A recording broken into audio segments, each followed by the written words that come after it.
with the election day coming tomorrow, we're going to bring you more coverage on our local ridings. In this area specifically, NDP leader Andrea Horwath, widely expected to hold on to the Hamilton Centre riding she's held since 2007. The Liberals hoping to challenge for that seat and hoping voter apathy will help that out. Al Sweeney has tonight's riding profile of Hamilton Centre. Her last event in her local area before Election Day, NDP leader Andrea Horwath was reaching out to her supporters one more time. But of course, it ain't over yet. But the polls and people's expectations are that Horwath will easily hold on to her Hamilton Centre riding, sprawling across downtown Hamilton, where she won 65% of the vote in the last election. At the Pretty Grit home and gift store on James Street North, owner Amanda Cordero is a longtime NDP supporter and hopes for an NDP government.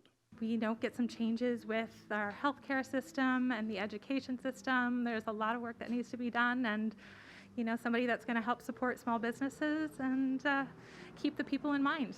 Horwath says her party is the one to deal with the riding's big issues, like housing. What we can do is elect a government that's prepared to tackle those issues, to fix what's been broken in our housing system. We don't have enough affordable housing.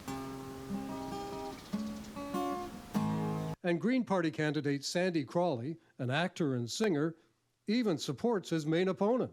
I have no expectation of unseating the candidate in a riding that has been appropriately, I think, voting NDP for decades.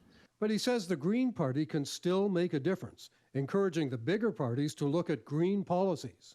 The NDP have adjusted their housing policy since the writ was dropped 3 times to look more like ours. But there's another view of politics in Horwath's riding. After 2 years of COVID, there's not a lot of enthusiasm among some voters for any election or politician. After everything that's happened the last 2 years, let's just get it done and over with. Get her in there. I would say public opinion or faith in politics is low right now.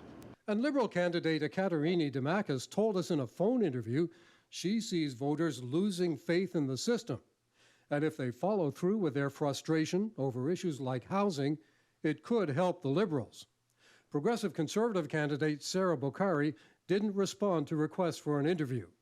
Al Sweeney, CHCH News.